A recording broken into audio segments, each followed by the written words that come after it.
Hello students, तो हम लोग इस चैप्टर में देखने वाले हैं what is transportation, transportation in plant, xylem, phloem, root pressure, transpiration pull, transportation in animal देखेंगे। ट्रांसपोर्टेशन इन एनिमल में दो कैटेगरी होता है, एक होता है ब्लड वास्कुलर सिस्टम और एक होता है लिम्फेटिक सिस्टम। उसी में हार्ट, ब्लड और ब्लड वेसल्स और लिम्फेटिक सिस्टम में लिम्फ नोड और लिम्फ वेसल्स, इन सभी को हम लोग अच्छे से इस चैप्टर में समझेंगे। ट्रांसपोर्टेशन हम लोग आए दिन भी देखते हैं, यातायात। जैसे हम लोग पटना से दिल्ली जाना है तो हम लोगों को ट्रेन या कोई ना कोई व्हीकल का हेल्प लेना पड़ता है, जिसकी वजह से हम लोग वहां जा पाते हैं।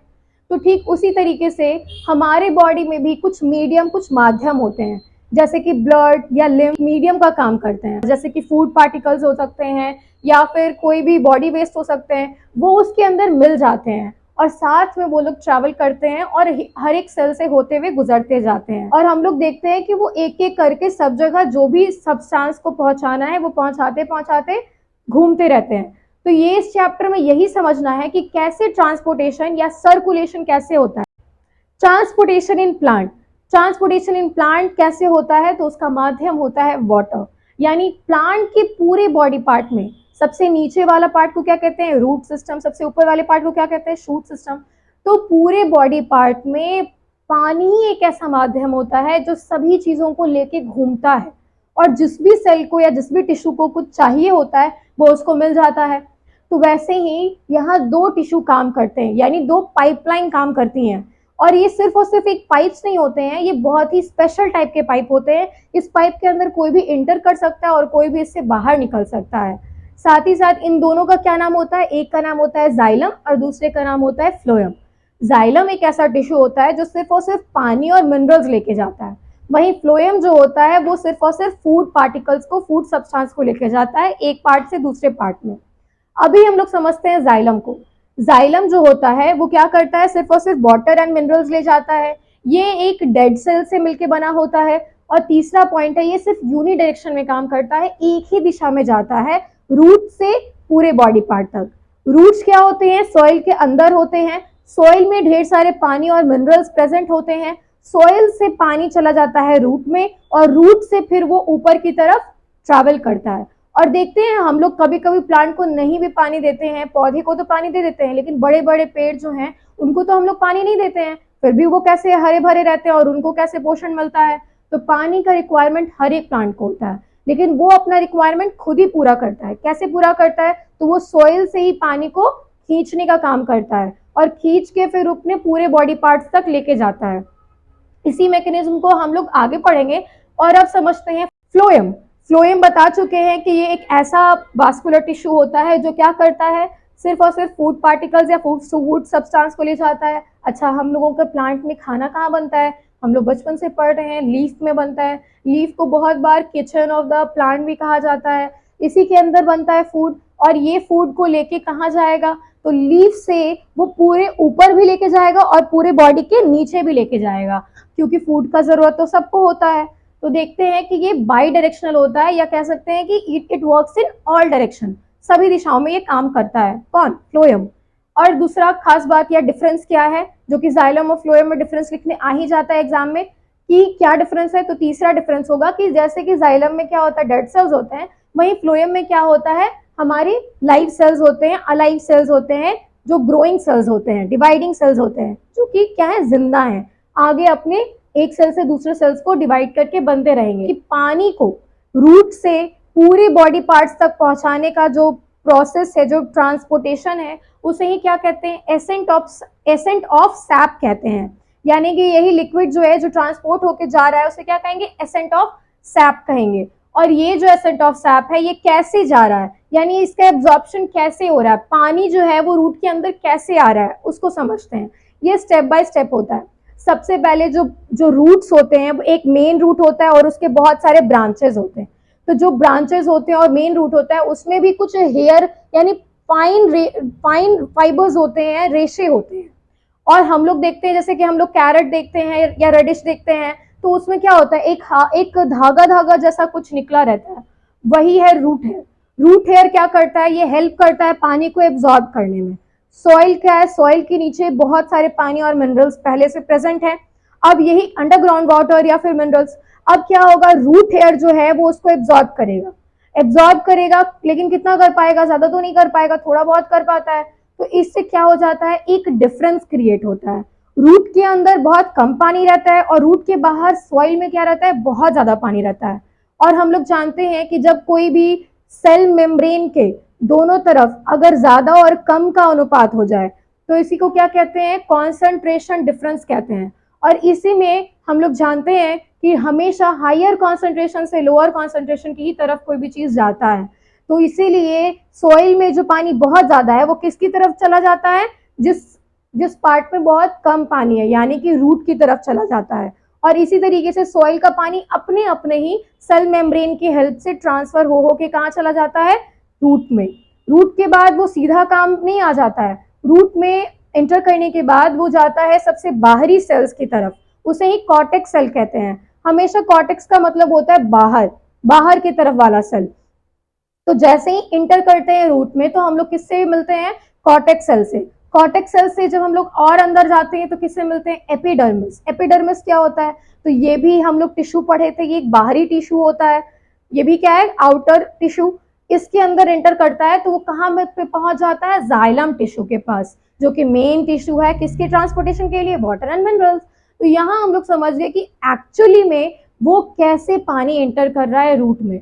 देखिए, ट्रांसपिरेशन पुल और जो ये रूट प्रेशर है, ये दोनों ही का काम होता है प्लांट में पानी को खींचना और पूरे पार्ट्स तक पहुंचाना, ये इनका कॉमन फंक्शन है। लेकिन इनमें कुछ डिफरेंसेस भी हैं। रूट प्रेशर मेनली रात में काम आता है और ये छोटे पौधों में या छोटे प्लांट्स में जहाँ जो बहुत ज्यादा लंबे नहीं होते उनमें बहुत अच्छे से काम करता है। लेकिन वहीं ये जो हमारा ट्रांसपिरेशन पुल है, ये बड़े बड़े तार के पेड़ में जिसमें कोई पानी नहीं डाल रहा, लेकिन वो फिर भी क्या हो रहा है, ग्रो कर रहा है। और वहां पानी कैसे चला जा रहा है, तो एक तो बारिश की वजह से उसको पानी मिल जाता है, और जब बारिश ना हो तब वो कैसे पानी पिएगा या उसको कैसे आएगा उसके सेल्स तक, तो ये काम करता है ट्रांसपिरेशन पुल उसमें। अब इन दोनों को समझते हैं। रूट प्रेशर, रूट यानी कि जड़, और प्रेशर यानी उसमें होने वाले क्रिएट प्रेशर को कहा जाता है। ये एक ऐसा प्रेशर है जिसकी हेल्प से पानी रूट के अंदर इंटर कर जाता है, इसे ही क्या कहते हैं हम लोग, रूट प्रेशर कहते हैं। और वही ट्रांसपिरेशन पुल क्या है, तो transpiration is a process in which evaporation of water from the surface of leaf takes place. Plant के लीफ में जो भी सरफेस पे पानी आता है, पानी का बूंद आता है, वो क्या होता है, भाप बन के ऊपर चला जाता है सन के कारण। लेकिन अब ये जो पानी उड़ते चला जाएगा तो प्लांट तो बहुत सूख जाएगा और वो तो मर जाएगा। तो क्या ऐसा होता है, ऐसा नहीं हो सकता है। मतलब होता है लेकिन बड़े प्लांट्स में ऐसा नहीं होता है। क्यों, क्योंकि उसके पास दूसरी मैकेनिज्म है। ये क्या है, जैसे अगर ये प्लांट का लीफ है, इसमें से पानी उड़ चुका है, तो इसके बगल वाला एक जो लीफ है वो इसको पानी प्रोवाइड करेगा। वैसे ही फिर ये बड़ा वाला जो लीफ है वो फिर दूसरे बगल वाले लीफ से पानी प्रोवाइड करवाएगा। और ऐसे करते करते प्लांट अपने नीचे वाले सेल से क्या करता है, पानी लेते चला जाता है। कैसे, तो वही कॉन्सेंट्रेशन डिफरेंस के कारण। एक खाली है और दूसरे में पानी है तो ज्यादा से कम की तरफ भागेगा पानी, और इस तरीके से सबको पानी मिलते चला जाता है। और जैसे ही रूट में आते हैं तो रूट में तो रूट प्रेशर काम कर ही रहा है, तो वो अंदर पानी खींच ही रहा है हर समय। और वो प्रेशर क्या होता है, दिन में पानी को ऊपर भेजने में हेल्प करता है। रात में सूर्य होता नहीं है और इसीलिए कोई पानी का लॉस होता नहीं है। इसीलिए दिन में ट्रांसपिरेशन पुल न के बराबर काम करता है, क्योंकि कोई इवेपोरेशन नहीं हो रहा है, कोई वाटर का लॉस नहीं हो रहा है। तो अब हम लोगों को समझ में आ गया होगा कि दोनों में क्या डिफरेंस है। रूट प्रेशर जो होता है वो क्या होता है, रात में ज्यादा काम करता है और ये छोटे पौधों के लिए या पेड़ों के लिए बहुत अच्छा है। लेकिन ट्रांसपिरेशन पुल बड़े पौधों के लिए अच्छा है, बड़े पेड़ों के लिए अच्छा है, और ये दिन में काम करता है। अब हम लोग आगे बढ़ते हैं। Transportation in humans, transportation in humans का क्या जरूरत है, हमारे अंदर ट्रांसपोर्टेशन का क्या जरूरत है। तो देखिए, हमारी बॉडी में हर समय कुछ ना कुछ मेटाबॉलिज्म यानी कुछ ना कुछ रिएक्शंस होते रहते हैं, और उसी के रिजल्ट होते हैं कि हमारा एटीपी यानी कि एनर्जी का फॉर्मेशन होता है और हम लोग अपने सारे काम अच्छे से कर पाते हैं। लेकिन इसके साथ साथ कुछ वेस्ट प्रोडक्ट जैसे कि कार्बन डाइऑक्साइड और यूरिया भी हमारे बॉडी में बनते रहता है। और साथ ही साथ हम लोग जब रेस्पिरेशन करते हैं तो ऑक्सीजन वो सभी बॉडी के सेल्स तक कैसे पहुंचेगा। हमारे बॉडी में जब हम लोग डाइजेशन करते हैं, खाना को पचाते हैं, तो वो सारे जो मॉलिक्यूल्स होते हैं, ग्लूकोज के, अमीनो एसिड के, फैटी एसिड और ग्लिसरॉल्स के, ये सारे जो होते हैं स्मॉल मॉलिक्यूल्स, ये कैसे सारे सेल्स तक पहुंचेगा? कोई मैकेनिज्म तो होना चाहिए ना, कोई एक गाड़ी तो होनी चाहिए जो उसको बैठाए और सभी जगह पहुंचा दे। तो हमारी बॉडी में दो सिस्टम काम करता है। एक सिस्टम को कहते हैं ब्लड वास्कुलर सिस्टम और दूसरे सिस्टम को कहते हैं lymphatic system. Blood vascular system जो होता है वो क्या होता है, उसमें ब्लड होता है, ब्लड वेसल्स होते हैं और उसमें हार्ट होता है। वहीं लिम्फेटिक सिस्टम में lymph vessels and lymph node होता है। हमारे बॉडी में हमारा मीडियम कौन होता है जो सभी चीजों को लेके जाने का काम करता है, वो गाड़ी कौन सी है? तो उस गाड़ी का नाम है ब्लड।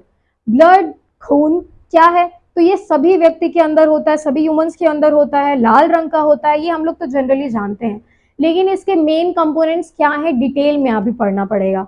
तो ये जो ब्लड होता है ये मैक्सिमम 5 to 6 लीटर होता है हमारे बॉडी में, 5 ही लीटर होता है। एवरेज एडल्ट में ये इतना ही होता है और फीमेल्स में माना जाता है कि वो थोड़ा सा कम होता है।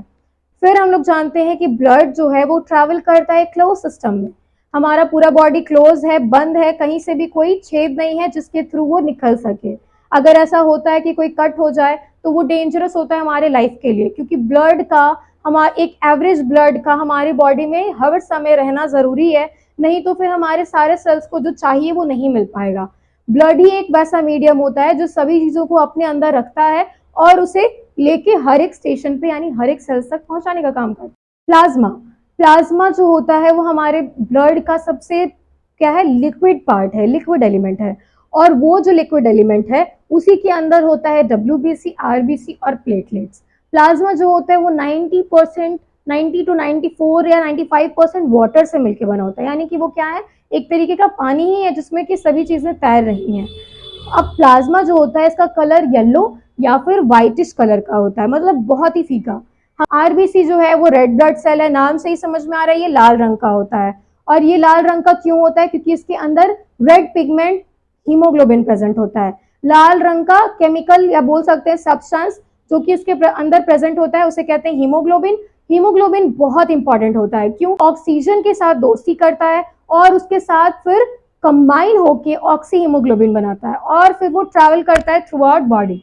वही हीमोग्लोबिन कार्बन डाइऑक्साइड के साथ भी दोस्ती करता है और क्या बनाता है, कार्ब अमीनो एसिड। और फिर ये दोनों मिलकर क्या करते हैं, पूरे बॉडी पार्ट से लंग्स में आते हैं प्योरिफिकेशन के लिए। WBC यानी कि व्हाइट ब्लड कॉर्पसल्स यानी कि ल्यूकोसाइट्स। ल्यूकोसाइट जो होता है वो 5,000 से 10,000 एक बूंद में होता है। WBC क्या करता है, तो WBC एंटीबॉडीज बनाने का काम करता है। एंटीबॉडीज क्या होते हैं, तो एंटीबॉडीज एक ऐसा वेपन है बॉडी का जो किससे लड़ेगा, एक एंटीजेनिक बाहरी चीज से, फॉरेन से लड़ेगा, फॉरेन पार्टिकल से, और उसको किल करने का काम करता है। और अगर वो उसको किल कर दिया तो हमारा बॉडी ठीक है। अगर हमारा बॉडी वीक रहा और WBC हार गया यानी एंटीबॉडी अगर हार गया तो हमारा बॉडी क्या हो जाता है, बीमार हो जाता है और हम लोग बोलते हैं कि हमें ये फलाना डिजीज हो गया है। तो यहाँ प्लेटलेट्स, प्लेटलेट्स क्या है, तो प्लेटलेट्स का संख्या ड्रॉप ऑफ ब्लड में कितना होना चाहिए, तो 1,50,000 से 4,50,000 तक रहना चाहिए एक एवरेज। अगर यही प्लेटलेट्स का संख्या गिरने लग जाता है तो हम लोग समझते हैं कि it is a symptom of a disease. कोई डिजीज हुआ होगा, जैसे कि सबसे अच्छा एग्जांपल है डेंगू। डेंगू में प्लेटलेट्स बहुत ज्यादा गिर जाता है, 60,000 और उससे 80,000 से 60,000 के अगर नीचे चला जाए तो हम लोग बोलते हैं बहुत ही डेंजरस है, बहुत ज्यादा क्या है, अब उसको खून चढ़ाने का जरूरत है, प्लेटलेट्स चढ़ाने का जरूरत है। प्लेटलेट्स का काम क्या होता है, तो प्लेटलेट्स का काम होता है हमारे बॉडी में कभी भी अगर कोई भी कट हो या अगर हमारा बॉडी से बहुत ज्यादा ब्लड का लॉस हो रहा हो तो उस समय उस पूरे पार्ट को क्या करना हो, कवर कर ले। और वो कैसे कवर करता है, तो जब भी कोई कट पार्ट होता है तो वहां पे वो प्लेटलेट्स आता है और एक प्रोटीन होता है फिब्रिनोजन, उनके साथ मिलकर एक फॉर्मेशन करता है, एक सॉलिड मास तैयार करता है और जम जाता है। जमने की वजह से अगर हम लोगों को कहीं छोटा मोटा खरोच आता है तो हम लोग अगर उसको ध्यान नहीं देते हैं तो देखते हैं कि वहां पे कुछ जम गया है, जिसको हम लोग बच्चे रहते हैं तो हटा भी देते हैं और फिर ब्लड निकलने लगता है। ये हमारा बॉडी जो होता है वो अपनी ब्लड के लॉस को बचाने के लिए एक मैकेनिज्म रखे हुए है जिसे कहते हैं ब्लड क्लॉटिंग, और ये कौन करता है, प्लेटलेट्स। अब आगे बढ़ते हैं, ब्लड वेसल्स। तो हमारी बॉडी में कुल मिला के 3 तरह के ही क्या होते हैं, ब्लड वेसल्स होते हैं। पहला होता है आर्टरीज, दूसरा होता है वेन्स और तीसरा होता है कैपिलरीज। आर्टरीज जो होता है वो ऑक्सीजनेटेड यानी अच्छे खून को ले जाता है, ऐसा ब्लड जिसमें ऑक्सीजन की मात्रा काफी अच्छी हो, उसे ही कहते हैं ऑक्सीजनेटेड ब्लड या प्योर ब्लड। और हमारा जो ये आर्टरीज होता है वो क्या करता है, प्योर ब्लड यानी ऑक्सीजनेटेड ब्लड को कैरी करता है, और इसमें प्रेशर, ब्लड प्रेशर बहुत ज़्यादा रहता है, इसीलिए इसकी दीवारें मोटी होती हैं, थिक होती हैं, और क्या होती हैं, मजबूत होती हैं और लचीली होती हैं, ताकि अगर ब्लड का प्रेशर बढ़ जाए तो भी कोई दिक्कत ना हो। वहीं हम लोग देखते हैं कि वेन्स क्या होते हैं, तो वेन्स इसके थोड़ा अपोजिट, क्या पूरी अपोजिट होती है। वेन्स जो होती है, वेन्स वेनम यानी कि जहर, यानी एक ऐसा खून जो बहुत ही इम्प्योर हो और उसमें कार्बन डाइऑक्साइड और जो भी डेंजरस या बॉडी वेस्ट है वो ज़्यादा रहे और ऑक्सीजन कम रहे, तो उसको कहेंगे वेन्स। ऐसा ब्लड वेसल, ऐसा ब्लड का पाइप जो क्या लेके जाए, डीऑक्सीजनेटेड ब्लड लेके जाए। ये क्या कर कैसा होगा, तो इसकी दीवारें थोड़ी पतली होंगी, थिन होंगी, और ये क्या करेगा, तो ये हमारे इसकी दीवारें ज़्यादा इलास्टिक नहीं होंगी, और इसमें ब्लड प्रेशर भी थोड़ा कम रहता है कंपेरिजन टू आर्टरीज। और इन दोनों के बीच का एक मीडिएटर होता है जो होता है कैपिलरीज। कैपिलरीज क्या होता है, तो ये जो है ये बहुत ही ज़्यादा पतला होता है, थिन होता है, और इतना थिन होता है कि वेन से भी थिन होता है। इसके बहुत सारे ब्रांचेस होते हैं, और ये it is a site of exchange of gases. जितना भी गैस या सब्सटेंस या कोई भी चीज़ जिसको अगर वेन से मतलब पाइपलाइन से, ब्लड वेसल से निकल के बाहर जाना है या ब्लड में मिलना है, तो यही एक जगह है जहाँ पे आप इसमें घुस सकते हैं। नहीं तो वेन्स और आर्टरीज में बहुत ज़्यादा ब्लड का प्रेशर रहता है, उसमें जाना पॉसिबल नहीं होता है, इसीलिए हमारा जो ये कैपिलरीज है वो हेल्प करता है। ह्यूमन हार्ट, तो हमारा ह्यूमन हार्ट जो होता है वो एक मुट्ठी के आकार का होता है, ये लाल रंग का होता है, और ये मसल्स का बना होता है। कैसे मसल्स, तो बड़े स्पेशल मसल्स होते हैं, कार्डियक मसल्स। कार्डियक मसल्स एक ऐसे मसल को कहा गया है जो अपने ही कॉन्ट्रैक्शन करे और अपने ही से क्या हो जाए, एक्साइट हो जाए, खुद से काम करे, ठीक है। तो इसीलिए इसको कहते हैं कार्डियक मसल्स, स्पेशल मसल्स। और इसके बाद हम लोग देखते हैं कि हमारे हार्ट में 4 चेम्बर्स होते हैं। ऊपर वाले चेम्बर्स को कहा जाता है आर्ट्रियम, और नीचे वाले चेम्बर्स को कहा जाता है वेंट्रिकल्स। आर्ट्रियम जो होता है वो क्या करता है, ब्लड को रिसीव करने का काम करता है, ब्लड जो है वो हमेशा आर्ट्रियम में ही आएगा। और वेंट्रिकल्स जो है वो क्या करता है, तो वो पंप करने का काम करता है, ब्लड जो है वो हमेशा वेंट्रिकल्स ही पंप करके पूरे बॉडी में भेजेगा, या तो फिर लंग्स को भेजेगा प्योरिफिकेशन के लिए। तो चलिए समझते हैं डबल सर्कुलेशन यानी कि function of heart. Double circulation को समझने के लिए हम लोगों को कुछ पार्ट समझने होंगे पहले, जैसे कि आर्टरीज का एक्सेप्शन होता है, आर्टरीज का एक अपवाद है, कौन है, वो है पल्मोनरी आर्टरी, एक ऐसा आर्टरी जो अच्छा खून नहीं ले जाके क्या ले जाता है, बैड इम्प्योर ब्लड को ले जाता है। और वहीं वेन्स का एक अपवाद है यानी एक्सेप्शन है, वो है पल्मोनरी वेन, जो कि क्या ले जाता है, अच्छे खून को ले जाता है, क्योंकि पूरा वेन्स का जो फैमिली है वो क्या ले जाता है, गंदे खून को ले जाता है, इम्प्योर ब्लड ले जाता है। तो यहाँ 2 एक्सेप्शंस को समझ लिए हैं हम लोग। अब हम लोग देखते हैं कि हार्ट में सबसे पहले ब्लड कहाँ आता है, तो हार्ट में सबसे पहले ब्लड कहाँ आता है, लेफ्ट आर्ट्रियम में आता है। लेफ्ट आर्ट्रियम में किसके हेल्प से आता है, तो पल्मोनरी वेन्स के थ्रू आता है। और पल्मोनरी वर्ड जो है वो हमेशा लंग्स से लगा हुआ रहेगा, मतलब पल्मोनरी वर्ड ही सुनते ही समझ जाना है कि यहाँ लंग्स का बात कहीं ना कहीं हो रहा होगा। तो पल्मोनरी जो है वो लंग्स से प्योर ब्लड को लेके आता है, और पल्मोनरी वेन जाके किस में डाल देता है, लेफ्ट आर्ट्रियम में डाल देता है। लेफ्ट आर्ट्रियम उसको लेफ्ट वेंट्रिकल में डाल देता है, और वहां कॉन्ट्रैक्शन होता है। जब वेंट्रिकल्स कॉन्ट्रैक्ट करते हैं तो इसे ही सिस्टोल कहते हैं, और जो वेंट्रिकल पंप कर देता है तो इसे ही क्या कहते हैं, डायस्टोल। अब जब लेफ्ट आर्ट्रियम क्या कर देता है, पंप कर देता है, तो ये आयोटा के थ्रू पूरे बॉडी तक चला जाता है, क्योंकि ये एक अच्छा खून है, तो अच्छा खून का जरूरत कहाँ है, पूरे बॉडी में। तो ये होता है हमारा फर्स्ट सर्कुलेशन, जिसमें कि ऑक्सीजनेटेड ब्लड का सर्कुलेशन है। दूसरा होता है डबल सर्कुलेशन का पार्ट, डीऑक्सीजनेटेड वाला, ये होता है राइट आर्ट्रियम में आता है। कौन लेके आता है इसको, ब्लड को, वेना कावा, मतलब कि main vein, the principal vein, veins का भी सरदार है, एकदम हेड ऑफ द फैमिली। और ये जो प्रिंसिपल वेन है यही क्या करता है, पूरे बॉडी से गंदा खून को कलेक्ट करता है, उसको राइट आर्ट्रियम में डाल देता है, और राइट आर्ट्रियम उसको राइट वेंट्रिकल में डाल देता है। राइट वेंट्रिकल वैसे ही कॉन्ट्रैक्ट करता है तो सिस्टोल कहते हैं, और फिर उसके बाद पंप कर देता है तो उसे ही क्या कहते हैं, डायस्टोल। जब वो रिलैक्स मोड में आ जाए तो उसको क्या कहते हैं, डायस्टोल। तो वैसे ही राइट वेंट्रिकल उसको पंप कर देता है, और फिर कुछ ब्लड को, गंदे खून को प्योरिफिकेशन के लिए कहाँ भेज देता है? लंग्स में। तो कौन लेके जाएगा? Pulmonary artery. तो यहाँ से दो चीजों को ध्यान रखना है, एक तो पल्मोनरी आर्टरी कहाँ है और पल्मोनरी वेन्स कहाँ है। लिम्फेटिक सिस्टम में क्या क्या होता है? तो लिम्फ होता है, लिम्फ वेसल्स होते हैं और लिम्फ नोड होते हैं। ये एक ऐसा सिस्टम है जो कि ब्लड वास्कुलर सिस्टम का एक सेकेंडरी या हेल्पिंग पार्ट है। ब्लड वास्कुलर सिस्टम में जब हम लोग देखते हैं कि कैपिलरीज से ब्लड पास करते रहता है तो कुछ प्रेशर के कारण ब्लड का कुछ हिस्सा निकल के बाहर आ जाता है, जैसे कि एक नल खोल के पाइप ले जा रहे हो और उसमें कोई छेद से पानी निकलने लग जाए, वो पानी तो वेस्ट हो जाएगा, तो या तो बाल्टी लगा दीजिए या तो उसको रैप कर दीजिए। तो ठीक उसी तरीके से हमारे बॉडी में भी क्या होता है, इन सभी आर्टरीज, वेन्स और कैपिलरीज के बीच में भी एक जाल बिछा हुआ रहता है, किसका? लिम्फ का, लिम्फ वेसल्स का। और ये लिम्फ वेसल्स क्या है? तो लिम्फ को कैरी करते हैं। लिम्फ क्या होता है? तो वही ब्लड का जो एक लीकेज पार्ट है, जो उसका एक एक्सट्रैक्टेड पार्ट है, बाहर निकला हुआ पार्ट है, वही पार्ट क्या कहलाता है? लिम्फ कहलाता है। और ये जो लिम्फ होता है ये व्हाइट कलर का या येलोइश कलर का होता है। क्यों? क्योंकि इसमें आरबीसी नहीं होता है, रेड ब्लड सेल का थोड़ा साइज बड़ा रहता है, इसलिए वो दीवार को पार करके बाहर नहीं निकल पाता है, लेकिन वहीं डब्ल्यूबीसी बाहर निकल जाता है, कुछ फूड के न्यूट्रिएंट्स बाहर निकल जाते हैं। तो इसीलिए जो लिम्फ होता है उसमें फूड पार्टिकल्स होते हैं, प्लेटलेट्स नहीं होते हैं और आरबीसी नहीं होते हैं, लेकिन डब्ल्यूबीसी होते हैं। और इसीलिए ये क्या करता है? प्रिवेंशन ऑफ डिजीज कॉज करता है, कॉज नहीं, प्रिवेंशन ऑफ डिजीज करता है, यानी कि बीमारी को रोकने का काम करता है। और इसीलिए ये बहुत जरूरी है। दूसरा बात, अगर ये लीकेज हो ही रहा था तो होने दिया जाता, इससे क्या जरूरत था कि एक लिम्फ वेसल बनाने का जरूरत पड़ गया? तो हम लोग तो नहीं बनाए हैं, लेकिन ये बॉडी में क्यों उसका जरूरत पड़ा? क्योंकि ये जो लिम्फ, जो भी ये पाइपलाइन से बाहर निकलता है लिक्विड, ये अगर दो सेल्स के बीच में यानी इंटरसेलुलर स्पेस में भर जाए तो ये स्वेलिंग कॉज करता है, फूल जाता है वहां का जगह, और उसके बाद वो पूरे बॉडी को क्या कर देगा? बीमारी कॉज कर देगा, ऑर्गन सही से काम नहीं करते। तो इसीलिए एक पाइपलाइन जोड़ दिया गया है जो कि अपने ही से बना है। ये क्या है? लिम्फ।